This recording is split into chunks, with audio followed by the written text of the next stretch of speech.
Yo, what's going on, Commanders? Hope everyone's doing fine today. I know most of you have probably read this, but there's a few things in this that have got me scratching my head a little bit and asking questions. There's more questions than answers in this post from Friendly Fixer. This was posted just before Christmas, I believe, and it's one of them jumped up posts, the same as what I think it was Young Russell or the community. It was some head honcho at Kixeye, and they do the same every time they introduce a new character into their fold as an employee or a returning person from probably sent from Battle Pirates or somewhere like that. They have to make this big post, song and dance about what they're going to do, and some of the stuff in here is good. Some of the stuff in here, it just makes me scratch my head.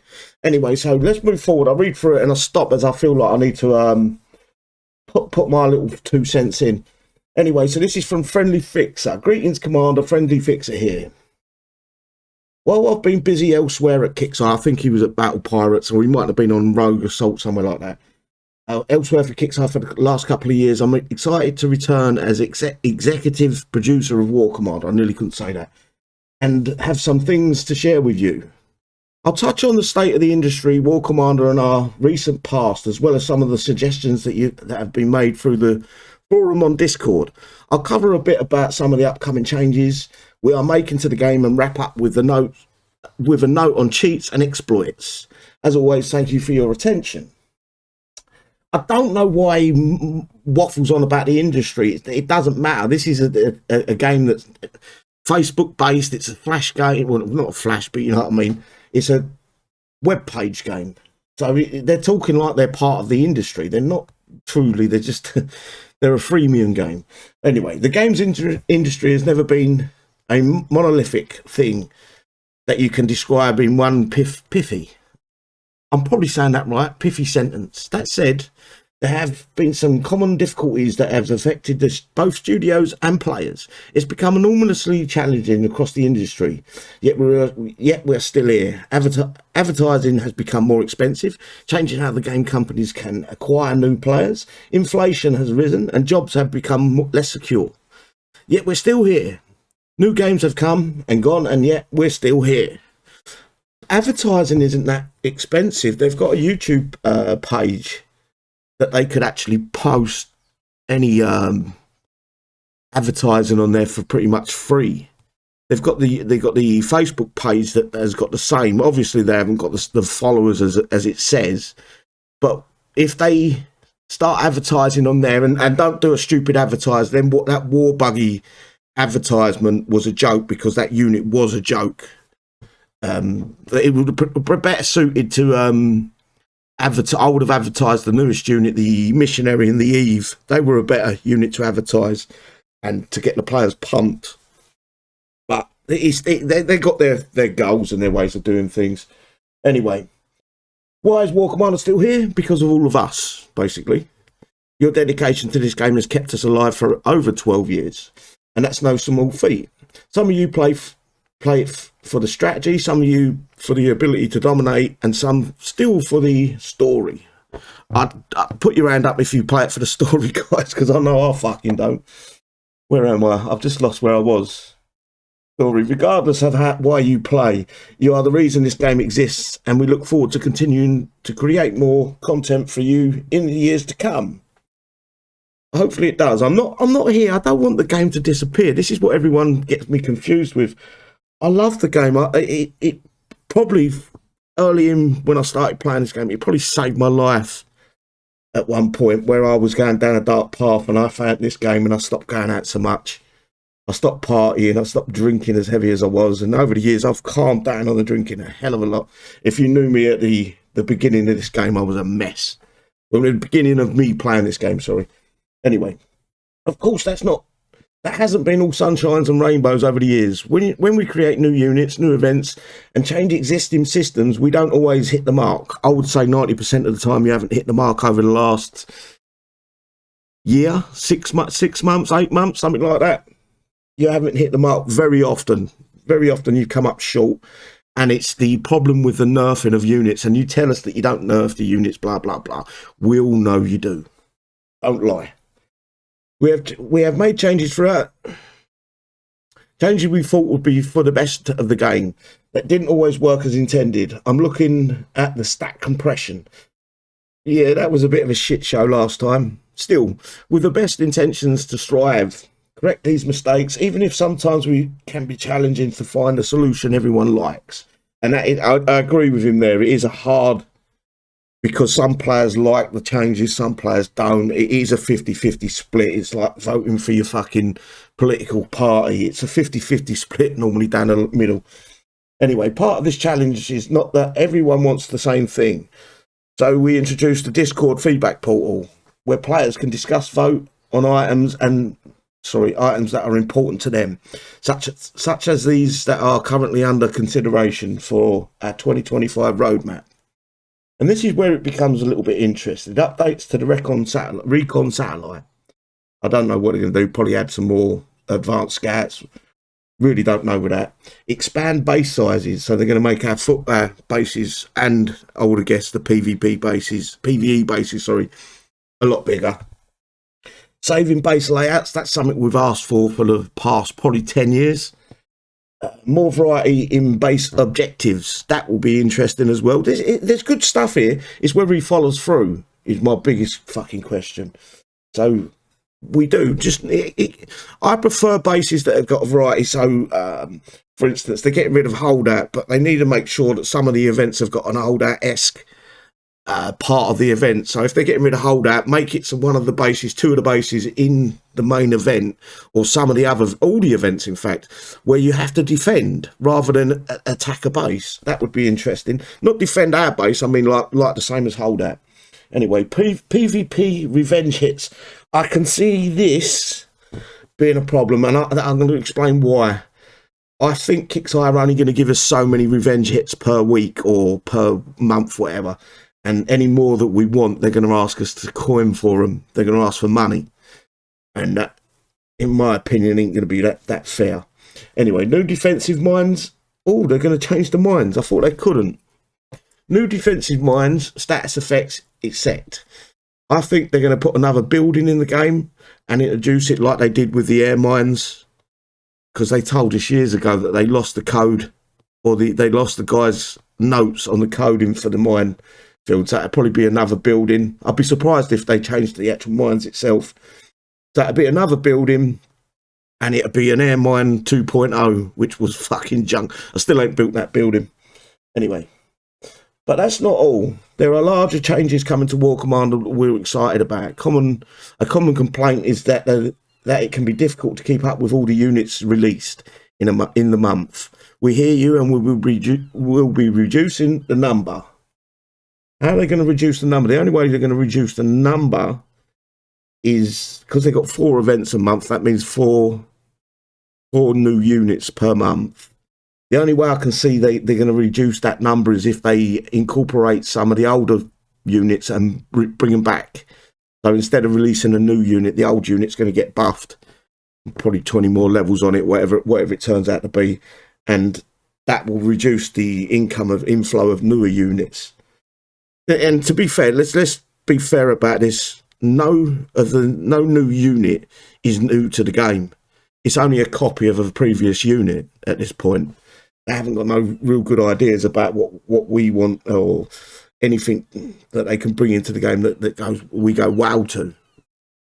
Anyway, we'll be retiring holdout, and this is a big fucking stigma with this big post, in favour of a new event focusing on unique units, as well as making changes to our seasonal structure and creating a 2-month campaign centering around the factions and their war efforts in the sector. I don't know what that means, but the holdout is a bit of a shit. It's kind of shitting on the players a little bit. It is with holdout, the only way I can explain it, it's the entry to the game. So any new players coming into the game, as long as they've got a high priority unit, or they can buy a high priority unit, that's more importantly, if they can get it through the gear store, through medals, and they can get a couple of the newer units, they can do holdout, and holdout's it's sort of like the gateway into the game. And to remove that, and I'm guessing it's because they're not making money out of it, to remove that is kind of telling me that they're not that interested in new players. They're just interested in milking the players that are left. which is a shame. And a 2-month campaign, I don't know what that meant, centering around factions and their war efforts in the sector. I don't get that. I don't understand that too much. I'm not going to guess what that means. In the coming months, we'll share our 2025 roadmap, which contains additional items like optimal control updates. This is another thing I want to discuss. It contains additional items like optimal control updates. I think this is an insight into them giving us similar to what the guys that are using the scripts are doing. If I'm reading, this is the way I read this. You guys may read it differently. I think we're going to get a spawn like what the scripts are using right now, where our units spread as we spawn them in a pattern of our choosing, I guess. And it's just not going to be as good as what they're using with the scripts. That's how I read this part here. Where is it there? Optimal control updates. I think they can't, kixeye can't stop the scripts, so they're going to have to introduce something similar to what the scripts are using. A new PvP season structure and event. New alliance activities, improvements to the new user experience, which is what is desperately needed. This is another good, interesting thing. PvP season structure and event. So they're going to make it into an event instead of a season. I don't know. Or are they replacing Warpath as well? It looks like they could be replacing Warpath with something else. I don't know. This one's a bit scratch your head.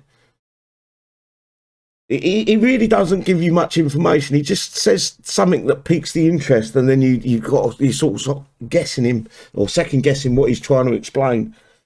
Anyway, lastly, I wanted to touch on the cheats and exploits in the exploits. Sorry, in this inception of War Commander was nearly completely client authoritative. Authoritative? I think I'm pronouncing that right. Authoritative. Yeah, authoritative.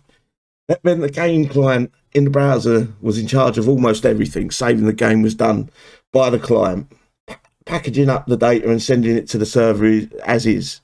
Over the years, we have changed it so the game is almost completely server authoritative. I don't know if that fucking makes sense. There are very few things the client is still in charge of, and as a result, many of the flat-out cheats no longer work. Despite this, there is still an impression that the game is rife with cheats and that we do nothing about it. Well, it's not that you do nothing about it. You're not reading your customers very well. We're not worried. We know you do eventually do it, but it's the time it takes from when the reports are coming in to when you actually fix it or patch it that we get mad about. And also we get called liars on Discord. We always have to have video proof. Where's the video proof for this? Where's a lot of stuff you can't prove with a video. It's just we know how units react. We know how things work. And we go across and we say, well, this guy's using fucking something because his units are way overpowered.